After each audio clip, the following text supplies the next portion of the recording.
I try and get my athletes into this mindset of that they're in a process, and what they've done is they've trained and trained and trained, and we want that to cross over into what they do. So we know a few things about competition. We know that changing things just before competition tends not to work well. We know that probably people tend to do better in the absence of panic than in a panicked state. And we know that people tend to do better when they've got a clarity of role and a clarity about what underpins good performance.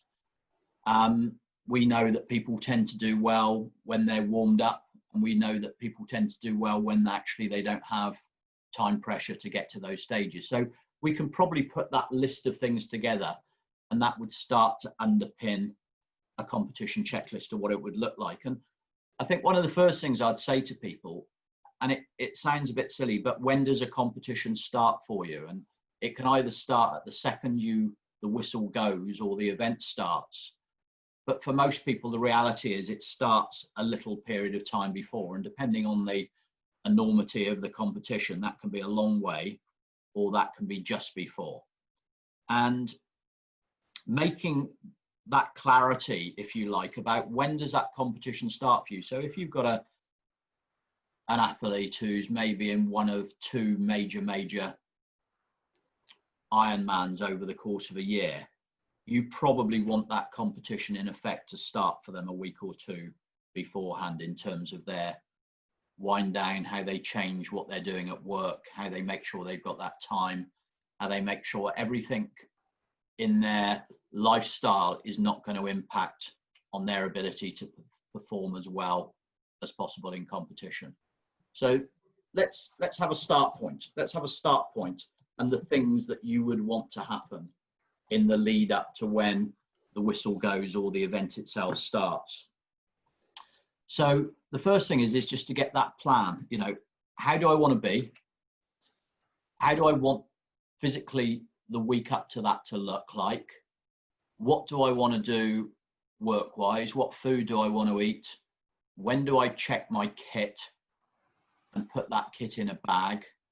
And what do I want to do the night before? So almost having that competition preparedness, which becomes part of what you do prior to competition. So having a sensible plan that makes sense, that takes you to the start line, if you like, is key. And I would say we'd probably break that into the week or 2 or 3 days before, and the day of, and from arrival at the event. So we've got three, if you like, 3 sections. And just make sure that those sections make sense. So what do you do in those couple of days beforehand? How do you want your food to be? When have you made sure that your training has taken you down into the level where you know you can perform? Where do you want your diet to be? When do you want to make sure that your kit is ready? How do you want to be on the start line? And rehearse that. And we've talked about imagery, and go through that. What do you want to actually do within that competition? So what's your competition plan that is going to give you the best chance of the work that you have done coming out and allowing you to express yourself during competition? And doing all of this in the light of day, before we get those competition anxieties coming, becomes a big part, because they become your anchors that take you through the various stages. And early on in a career, it can be a really great thing to do, and later on it can be almost semi-automatic. But still, we want to do that, because what we also want to know is what's my plan, but also is what's my approach. And what I talk about there is the approach that we take that says, if something happens, how do I still make this work? So anyone who's ever created a project plan will tend to know that they're great, but things happen differently. And I don't think anything is different in sport to in real life like that. So we need a combination of the plan that we're going to have and the approach that's going to make that plan work, regardless of whether that plan gets upset. And again, that's something that we practice. The next thing I would absolutely have is my snagging list. So all of the what ifs. What if this goes wrong? What if this goes wrong? What if this goes wrong? What do I do? So again, we're talking about creating all of this in the absence of panic. We would then come in to the day of competition, and we may well do a script. You know, how do I want to be? How do I want that day to be? What time do I arrive? So we're going through all the mechanics of this really, because most of competition is a process. And what we don't want to do is get upset by the process before we get to the start line. So again, how long do I want to be at the event before I start? And to work that out, we need to know how I want to be at the start line, and then we need to work back the things you need to do. So if you like, that needs to work both ways, from when you arrive there to when you start, and when you start to working back. So it should make sense. And there's obvious things that you probably have to do, like check in, get a number, find somewhere to warm up, eat something, understand where you're storing your kit, checking all those things. You know, what would I have done the day before?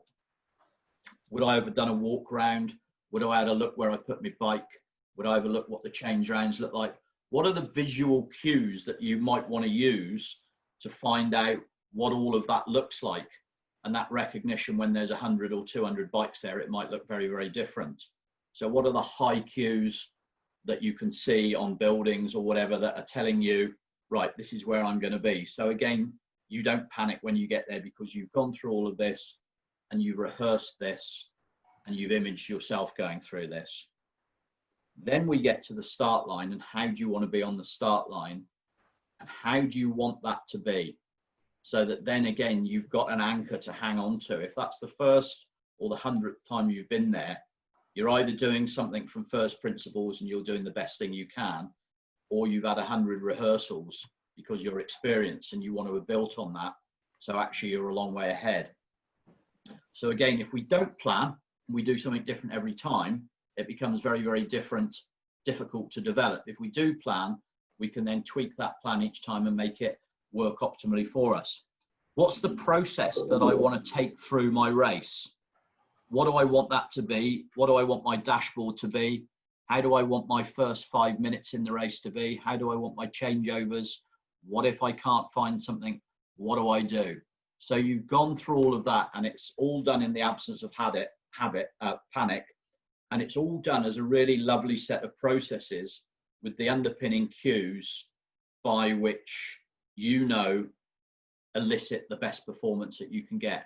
And those cues, by the way, will be around technique, but they will also be about intensity, because we know it's very, very easy to start harder than you expected to or decided to. So the ability to follow a plan, I would actually say, is one of the key athletic skills, particularly in endurance sports.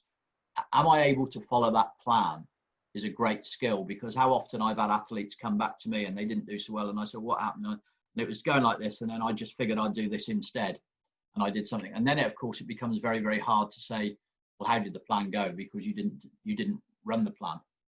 So if you like, a competition checklist is from a couple of weeks back through to when you finished, to your cool down and into your review of what happened. I would say the competition hasn't finished until you reviewed the competition and you've made sense of both the results, your performance, and the emotions that have gone with it. And then you've got your discrete set of things that you've planned and you've also done that allow you to reflect on all of that and tweak and adjust and tune it so it becomes a little bit better the next time.